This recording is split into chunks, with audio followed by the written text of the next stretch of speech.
Bismillahirrahmanirrahim. Ediz we hormatly dinleýüji dogallar, alhamdulillah namazyň faraýlarynyň ikisini aýdyp, rukunlaryny, üçüncüsini inşallah bu barnamada aýdyp eşdiler. Üçüncü rukni, yani içindäki bolup duran farzlary namazyň qiraat okuýmak, yani hemun Qur'an okuýmak. Şoň özi dili bilen huruflar hökmen salymjak aýdylýan hili bolmaly. Meselen Fatihany okuýsaň, alhamdulillahi rabbil alamin, farzyň bitdi. Ya kul huvallahu ahad, farzyň bitdi. Ya vel asr, innel insana lafî khusr, inha farzyň bitdi. Şolaň bir huruflary diliň bilen dogurja aýdylýan laflar aýtdyň, şol farz bolýar. Ýöne näzirek bolmaly, hökmen özüň eşitmeli şony. Ol dodoňy gymlatmanjak saklap içinden okuýsaň, bi namazyň farzy bitmedi, pes namazyň dogur däl. Bayat özüň şol aýdyp duranlaryny eşitmeli.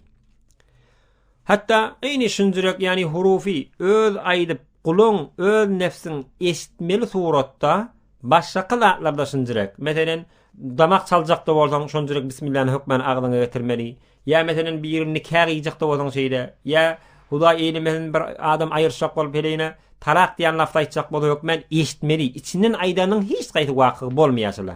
Nutq diýäňe keplemeklik özüne waky bolan laflara hemişe baýat özüň eşitmeli şonu aýdan lafdyny. Hofya we jehr we, yani gaty gygyryp aýtma we içinden aýtmak we. İçinden aýtmaň bäri başy näme?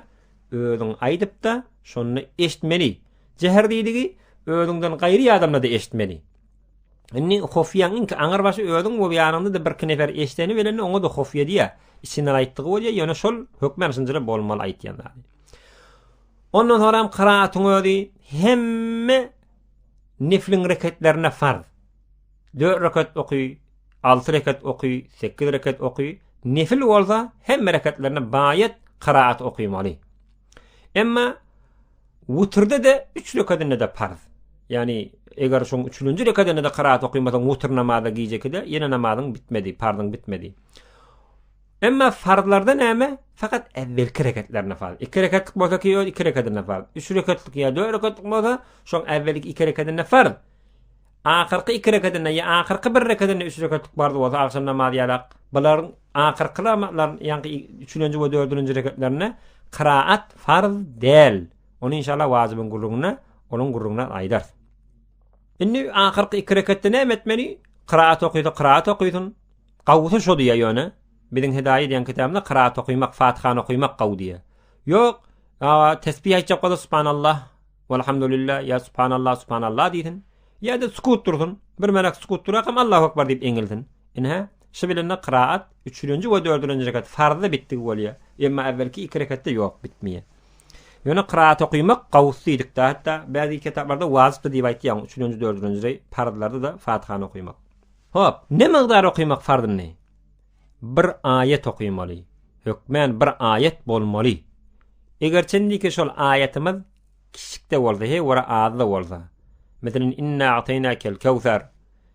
Şon jürekde azajykda bolsa, yaqul huvallahu ahad. Allahus samad diýen ýalak azajyk ayetde bolsa farzyň şi bilen bitýär. Emma birçi harflik Qur'anyň içinde de bada. Meselen sad, ya qaf. Inne bada şu ayetlerde bile bilen bolmaýar diýipdir. Hökmen bir näçe kelime teşkil tapan ayet bolmaly, ýa-da gal 2 däne bolmaly. Pes şola qiraat hökmen şol öz aýdylyşyna görä gitmeli. Emma ol ýeke okuýan näme, ýani bir harf bolsa, ol okuýdygy däl, o sanadygy bolýar o diýe. Ol hesap bolmaýar okuýmaklygy diýe. Indi bir adamma qiraat okuýmaklyga yaramýar, ýani agdile wurilmaýar Qur'an okuýmaklyga. Birçi ayeti bilýärmişdik. Meselen elhamdülillah rabbil alamin diýip bilýärmişdik. Başga zat bilmeýär, hiç zat bilmeýär. Şol adam näme etmeli? Hiç zat. Yani onu tekrar etmek gerekki hawa. Alham 7 aya, ya başga suralar 5 aya, şol 11 gedek ya 20 gedek tekrar etmeli, yani ya gurrun yok, ewrelemeli, yani gurrun yok. Hamun bir şu ayet okuýada başda da bilen okpagir. Bilýänse şo bilen namazyny okuýbermeli, epbermellel. Emma amameynniye, yani imam Magdam'ın kawfiyanki, emma amameynniye 3 gödek hatta agal tekrar taptır. Meselen bir adam fakat Allahus Samed'i biliyor. Allahus Samed, Allahus Samed, Allahus Samed deyip tekrar etmeliş aydan sözünü niye? Amin. Pes qawuty tekrar etsen emme şüpheden çıktığın bolýar. Eger bilmeýän bolsa ha, qiraat hiç dat bilmeýän bolsa şeýle. Bilýän bolsa ki onu hükmen jaýyna getirmeli. Indi bir uzun ayetli Kur'an okuyacak bolýar. Indi bir surany okuýsaňa beter gawy. Emma bir uzun ayetliğini okuyacak bolsa, bir ayet ýartyny, meselen evvelki rekatda okuyup, ikinci ýartynda da ikinci rekatda okuysa, şi dogurmy ya dogur dämi? Ama magdama wara dogry, emma amamine wara bu dogur däl. Yani sen bir ayet hatta gal kamil okuýdy. Pes indi dogur bolýar, ýöne gawy däl. Gawy näme? Her bir rekatda hatta gal bir ayet okuýmaly. Şo derekli qiraatlamada hökmen dogurja eda edilin. Ondan soň 4-nji namazyň içindäki farla ruku. Awa tekbir tehrimen aýtdyk. Ondan soňra dik durmak farz diýdik. Ondan soňra qiraat okuýmak, Qur'an okuýmak farz diýdik. Ondan soňra ruku etmek farz. Inni ol hani Fatihany okuýas biz, Kul huwallahny okuýas on gurrunlar wajypda gelýär. Biz aýtdyk bir ayet migdarly, ya bir uzun ayet migdarly, ya bir qysga ayet sura migdarly okuýmaklyk azrak bolsa bir ayetde bolsa namaz farzlygy bitýär, emma wazyp bitenok. Wazyby ony Fatihany okuýmak da wazyp, sura 3 ayet ya bir 3 qysga ayet ya bir uzun ayet ya bir kiçik sura okuýmak wazyp diýip ony inşallah wazybyň gurrugyna aýdyp eşdiler. Indi ruku etmek diýdigi näme? Ruku etmek diýdi kelläň eňmek diýdigi. Kelläň bir azrak eňmeklige şoňa lugatan ruku diýilýär. Emma şeriatda näme? Şeriatda sen eňilip eliň eňileňde diýdiňe ýeter migdarly eňilseň, ýani eliň diýdiňe migdarly ýetjek migdarly eňilseň şoňa diýerler ruku. Emma o rukuň ol gurrunlary we alan aýdat ony mustahab sünnet bolan gurrunlary we olary aýdyp eşdirdi inşallah. Eger inni eňilenne şol eňilimin ruku etdim diýär. Eňilip de şol ýanky aýtsymy diýalak. Elini eger uludakam eli bağ bolup da elini uladyp bilenne diýdine ýetjek bolsa şol eňilmek ruku bolýar. Eger sendeki elini diýdine degirmese ýa-da men eli ýok bolsa şo migdar eňilýär ki eger eli bolsa ruku diýdine ýetjek bolsa şo bir ruku bolýar. Emma ýok, ol diýdine ýetjekkä migdar bolsa onu dik durdugy bolýar. Bir ruku dogry bolmaýar, ruku etmedigi bolýar. Pes onuň parda da bitmeýär, namaza dogry bolmaýar. Ondan soň bir adam amama yetişenne näzirek amam rukuda duka yetişýär. Amam Allahu akbar diýip gidipdir, Subhan rabbiyal azim diýip duka bir adam da gelýär. Şo taýda gelip amama üýte. Amama üýenne näzire üýe Allahu akbar diýip barya haýsa başladygy da namazyny. Bir adam aýtdyk, eger amam Allahu akbar diýip ruku gidenne şonda, bu da Allahu akbar diýip uranyna Allahu akbar diýse namaz başladygy da, emma dik duran halatyna Allahu akbar diýip eňilenne amam da eňilip duka ýetişäta şorekada ýetişdigi. Emma amam Allahu akbar diýip galanna, semiyallahu limen hamide galanna bu da eňilse bir ýetişmedigi. Ştahyny diqqat edeýliň, çon namaza ýetişmedigiň bolýar. Dagyk bileýliň amam etekde duka ýetişsek bir rekada ýetişdigimiz, emma amam galandan soňra sen Allahu akbar diýip ruku gideniň peýdasy ýok. Bir rekada ýetişmedigiň soňra bir rekat hökmen kaza etmeliler. Ne bir adam bükur.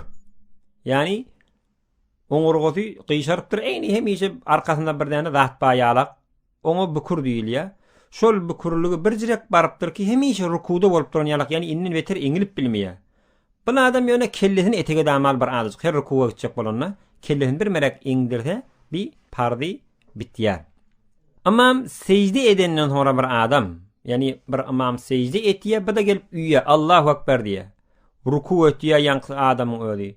Üýen adam ha. Ondan sonra secdesini etýär barakam, namaz bozulýar. Amam üýdügi derler, özi okyp duran namazy. Amam nirde bolsa şoňa barıp iktida etmek wazyp. Yani secde mi? Sen üýe akam secde gitmeli. Rukuda mi? Sen üýe akam ruku gitmeli. Kıyamda dik durmy? Sen üýe akam kıyamda. Oturmy? Allahu akbar diýip şo barıp oturmaly senne. Başga zatlaryň okuýsaň sen onda namaz başlamadygyň täzeden özüň okuýamaly, munfereden okuýdygyň bolýar. Emma birji secde edip, iki secdede imam bilen hemra edasa, mına namaz bozulmaýar. Mekruhiyet girýär. Emma iki secde edip ondan sonra imama tabi bolsa bir namaz bozulýar. Pes şol imamy üýen wagtyňyzda Hem juri näjilik imama yetişdiňiz şon jürek boljak bolmaly. Ýogam namazyň gurrunly bolýar. Inni muqtadi imam bilen okypdy, muqtadi diýdigi imamy üýüp durun adam, imam diýdigi şu imam ýerinäkleri okyp berýän adam imam diýe.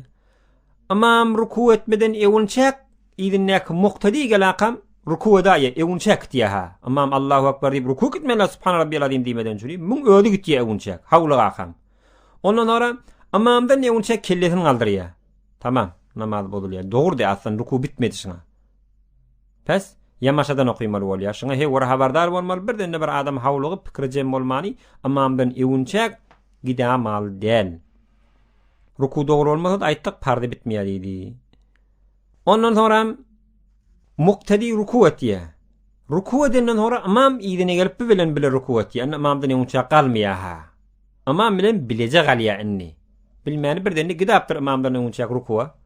Imam da ruku etýär, sonra semiyallahu limen hamide diýen imam bu da ýerinden galýar. Bu namaz dogry ýöne kerahiýeti gelýär, ýöne namaz dogry parda bitdi da ruku bile boldy imam bilen. Emma awvelkide imamdan ewunçak ruku etdi, imamdan ewunçak da rukudan galdy da pes bu namaz dogry bolmaýar. Emma bir adam imam rukuda ka gelip üýe Allahu akbar diýip dik durýar. Ruku gitmeýär. Bu o rekada yetişmedi. Pes sonra bir näme etmeli? Şu rekada kaza etmeli bolýar. Yani sonra mesbuk bolýar namazy. Rukun özi ne miqdar durmaly? İmam Muhammed'e wara şol bir iňillimi tamam ruku bolur şo. Eger üç tarap subhan rabbiyal a'la, subhan rabbiyal azim diýmese ya şu miqdar durmasa da dogry ýöne başga kılatlara warada bir neçe adam yani ulamalar bir neçesi dogry dälli rukuy. Secde de şeylen eni gurruny şunjurak bolýar. Ýöne inki gawsy näme? Hiç kerahiyette gelmeýär. Çon üç tarap subhan rabbiyal a'la diýmek, subhan rabbiyal azim diýmek sünnet, sünnetin gurruna inşallah aýdar. Ya şu miqdarly durmak, ol gerek bir neçe adam ýok. O durmak parzelliye 3 gadak durmak. Bir neçe ulamada da ýok, onu 3 gadak aýtmak parziýa. Pes şoňa gaýrat edýin. Inni aýtmanyň bilen rukuk da kamjyk. Imamy ýetene imamyň bolýar. Ýöne özüň munfereden okuýarsan, onu ol hatara minýär. Pes gaýrat etmeli. Hawlygy manjak, jaýylja rukunda, secdeňde hemme tesbihlerin jay we jay aýtmaly. Rukunda öl tesabihi, secdeňde tesabihi bärti 3 bolmaly. Onun 5 aýdyp da bilýän, 7 aýdyp da bilýän. Bäzi kitaplarda 7 aýtmalydyr, aňarsy bäzileri 9 diýipdir, bäzileri 11 de diýen ba, ýöne gawsy şol 7 varianty aýtmaklyk gawragy şo. Pes 3 aýdyp da bilýän, 5 de 7 de. Ýöne 3 hökmen aýtmalydyr. Ruku näzir durmalyny? Ruku durjak bolanda biýiliň üstüne, yani oňurgan üstüne eňileňde bir gaplama suw goýulana, şo suw ýykylmajak hili bolsa, şonda şo rukuň inki dogry ruku şo. Pes kelleňde deňje bolmaly, yani guruk, yani biýiliň tökenýän ýeri bilen kelle bilen arkasy ýeňteň deňje bolup duran halatynda şo ruku inki dogry ruku şi. Pes şunu hökmen raýat etmeli. Rukudan da secde bar ýakan ýene de eňilmeliler.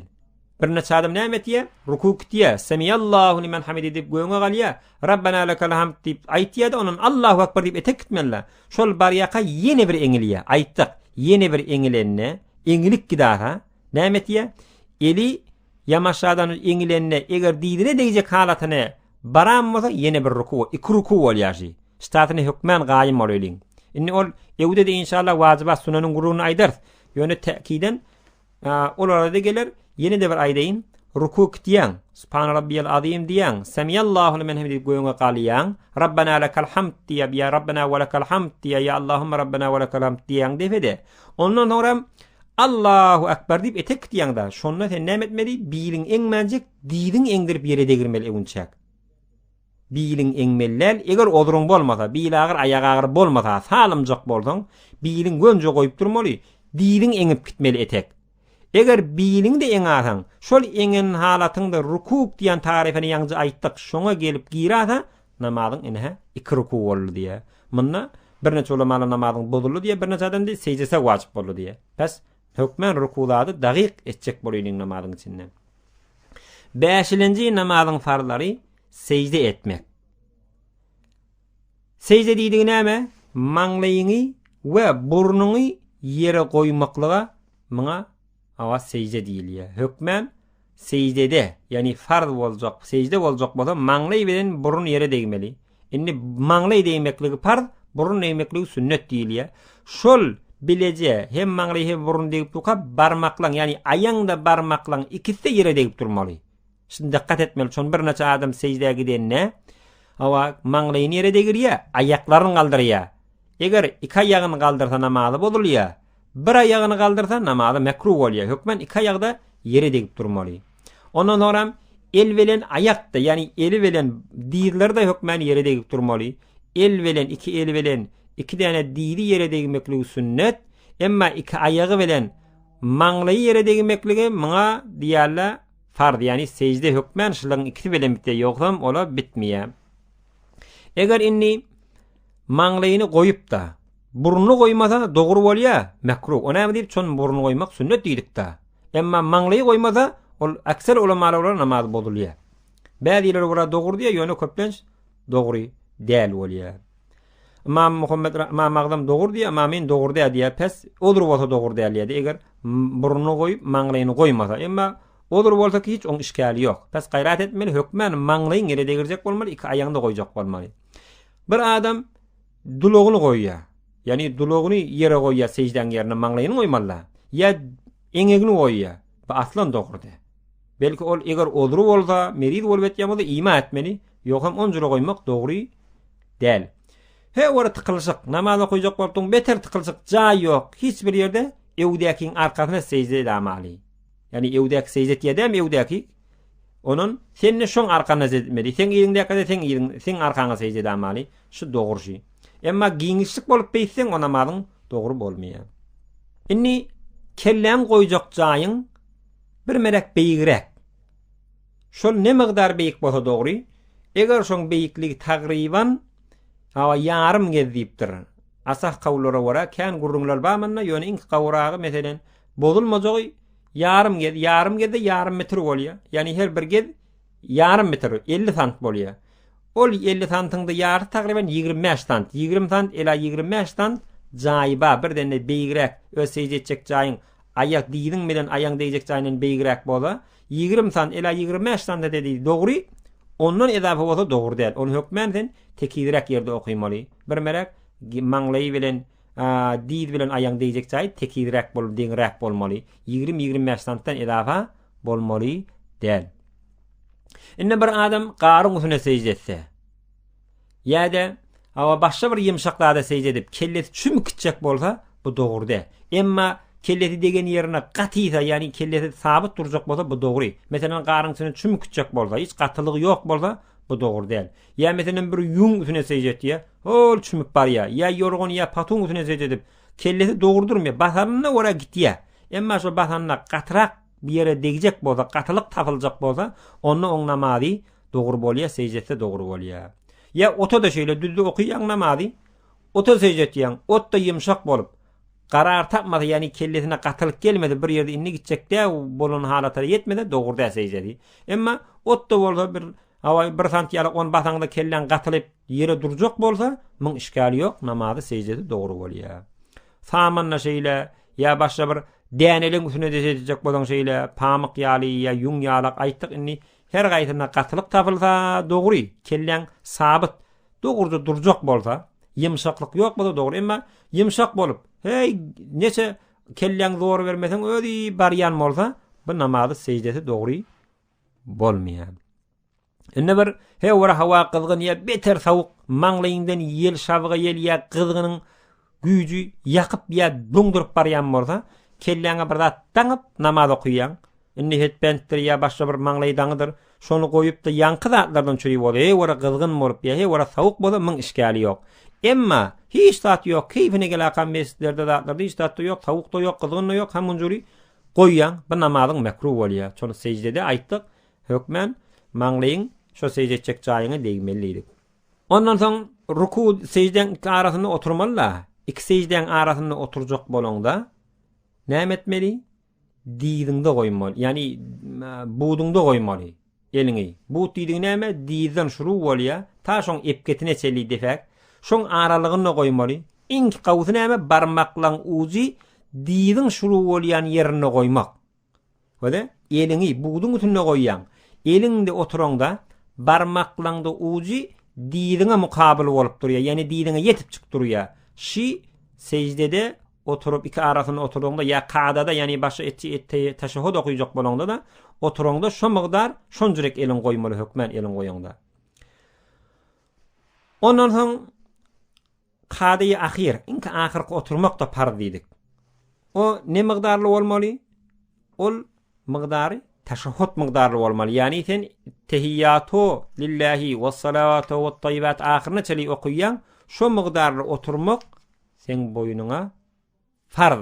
Ahir qadada. İnki salam berjek iki reketlik bolsa evvelki oturmakda, üç reketlik ya dört reketlik bolsa ikinci oturmakda şo migdarly oturmak farz boýunuňa. Teşehhüd okumak wajib, inşallah onu öz jaýyna wajibyň gurruna aýdar. Bir adam öýle namaz okuyupdy, 5 rekat okuýar. 5 rekat okuýar. Häzir oturmapdyr. Yani öýle 4 rekat okuýaka oturmakdy da farz da ýaňjy aýtdyk. Oturmanjak göňe galapdyr. Şonda näme etmeli? Eger secde edase 5-nji rekat üçin 5-nji rekat üçin secde etsen farz batyl bolýar. Emma häzir 5-nji rekat üçin secde etmäkä ýadyna düşme ruku edipdir ha. Yani secde eden okadyr. Secde etmäkä ýadyna düşse oturmaly derrew. Oturakam teşehhüd okuýmaly, etteýatyny okuýakam salam bermeli bir tarafına. Ondan sonra bir kirap secde edakam secde edip namaz dogry bolýar. Emma ahirkadan oturmanjak 5-nji rekatdan çüri secde eden bolsa, o namazy nefil bolup aýlanýar. Yani evvelki fardy nefil bolmaly. Şon ahirkada fardy diýdik da, fardy bitmedi da. Fardy bozully, namaz okuyupdy, nefil bolýar. Halaty altylanjyny goşamaly, halaty da goşmaly. Emma ahirkadan oturan bolsa, yani teşehhüddi okuýar, fardy bitdiýär, ýene galaýar. İkinji rekat mükadip galýar. Eger 5-nji rekat ya meselen 2-nji rekatyň 3-nji rekaty bolsun, otada nefil dogurda erti namazy. Indi 4 rekatda diýil ki rahatçak bolýar düşünmedi. 5-nji rekat üçin galýar, secde etmedik bolsa bile oturmaly. Oturakam secde etmeli, ýamaşydan okuyup namaz dogry bolýar. Emma bu da 4-nji rekatda oturup da teşehhüd okuyup galyp da 5-nji rekat üçin secde eden bolsa näme etmeli? 6-njyny hökmen goşmaly munna. 6-njyny goşup ondan sonra oturup secde etmeli, namaz tamam dogry bolýar. O 4 rekat farz bolýar, 2 rekatda nefil bolýar. Ýöne öýlen 2 rekatyn ötünden waqy bolup bilmeýär. Ýa-fiňkydan da bolmaýar, onu öz başyna okuýmaly. Musafir da şeýle. Bir muqime üýse, indi musafir adam 4 rekat farlaryny 2 rekat okuýmaly. Galallaryň hemmesini dogry okuýmaly, sünnetlerini dogry okuýmaly, 3 rekat 2 rekat farlaryny dogry okuýmaly, hemmesini degij okuýmaly. Fakat 4 rekat farlary ki öýle namaz, ikindi namaz, ýatsı namaz bolýar. Musafir adam kefegide 1 kilometrik ýola giden bolsa, şol 2 rekat okuýmaly. Niýetdeki onu aýdylandyr, niýet kıldım okuýanman, musafir namaz ýa 4 rekat fardy 2 rekat okuýjak bolup. Ýa-da meselen niýet kıldım okuýanman, öýlen fardyny okuýmadan çüri Allahu akbar diýip okuýar musafir bolsaň. Falan rekat diýmek evvel gurrunlaryny onu aýdyp beşdirendir inşallah. Ondan sonra şu okuýym musafir üýä. Sonra binämet ýa iýdinne edame bermeýär. Yani musafir men 2 rekat menki diýär. Musafir muqime üýümde men 2 rekatdan salam berjek diýdi, namaz dogurdy. Hökmen muqime kamil taby bolmaly. Emma musafir amam bolup muqim üýäse, onu ol 2 rekatda musafir salam bermeli. Iýdinnäki turup o salam berende bakalmaly, 2 rekatyny okuýmaly. Ýöne şu 2 rekatda da Fatiha sura okuýmaly, sukut durmaly. Şon amam hökmen ewne badiyada. Ondan soň eýni şun hökmiýalyk bolýar. Bir adam secde tilawat ýadyna düşýär. Yani secde tilawat diýdik näme? 14 tane secde tilawat bar Qur'anyň içinde. Şolong haýsy bir ýerini okuýanda secde okuýmaly bolýar. Eger namazyň içinde bolsa, ona secde salatyýa diýär. Namazyň daşynda bolsa da onu secde gaýry salatyýa diýär. Namazyň daşynda ýak bolup duran aýet secden okuyan adam ömrü ötüýünçe hökmen şu boynuny borç etmeli şu secdeni. Emma namazyň içinde şol aýet 14 tane aýet secdeni okuyan adam hökmen namazyň içinde secde etmeli. Odam bir secdeni teşehhüd okuyupdyr, ýa-ni ahirkadan oturupdyr. Şonuna ýa-ni secde ýadyna düşende näme etmeli? Secdetini etdiýär ki, edenden soram ol oturan teşehhüdü ba okuyupdy, farz bolany. Ol ýamaşap aýyrlýa, ýene bir okuýmaly bolýar. Pes şoňa dikkat etmeli ki, farz nirde, farz de bolanda nirde digini. Bir adam ahirkadan okuyup da uklap kalıptır. Hemmetini. Yani okuyacak bak oturuyor etiyat okuyup uklaptır. 1 saat uklaptır mesela. Ya yarım saat uklaptır ya 10 dakika minut uklaptır. Şunu oyununla inni otuymuş da terede bolurun okman. Teşehhüd miqdarly hawa hükmen yine oturmaly bilen halatynda, sag bolan halatynda okuymaly. Şon namazy halatyny hesap edilmeýär. Yani ukuda ol hesap del. Bayet oyo bolaqtynda bilip duruny haktynda hesap edilmeli. Ol geçipdirmi ol hiç. Uklatdan Hudaý Taala ukrutypdyr seni. Indi sen oyunnyň şu tadan beýleksin. Oyunnyň derrew teşehhüdüni okuyup durmaly. Teşehhüdüni okuyup, salavatyny okuyup, Allahum salli, Allahum barik diýip salam berip tamam etýän namazyny. Bir musafir muqime üýäse, namazy bozulsa, ýa aýt otada namazy bozulasa, inni tökönü de namazy. Indi näzir okuymaly? 4 rekat okuymalymy ýa 2 rekatny okuymalymy? Ýok, hamun 2 rekatny okuymaly. Eger muqim bolan imamy üýäse, şonda ol namazy 4 rekat bolup aýlanýatda, inni namazyny bozdy, tehrime dat hemme dat joda, inni 2 rekat okuymaly bolýarby. Inni ştalaryny hökmen bil gaýrat edip kamil öwrenjek bolmaly. Elhamdülillah namazyň farlarynyň da 6 dänesini aýdyp beşdirdik. İnşallah indi 2 dänesi galy. Ol 2 dänesi imam Magdama wara farz, biri imamyny wara farzda, o birde imam Yusuf rahimehullah wara farz, galan ikisine wara imam tarafyna wara yani imam Muhammed bilen imam Magdama wara farz däl bolan gurrunlaryny inşallah olarda aýdar. Ondan sonra bir neçe mesbuğun gurrunlaryny namazyň meselen 1 rekat ýa 2 rekat ýa 3 rekatyny ýetişmeýärdir imamyna. Oňda näme gurrunlaryny ady inşallah indiki barnamada tede aýdyp beşdireriz. Wassalamu aleykum we rahmetullahi we berekatuh.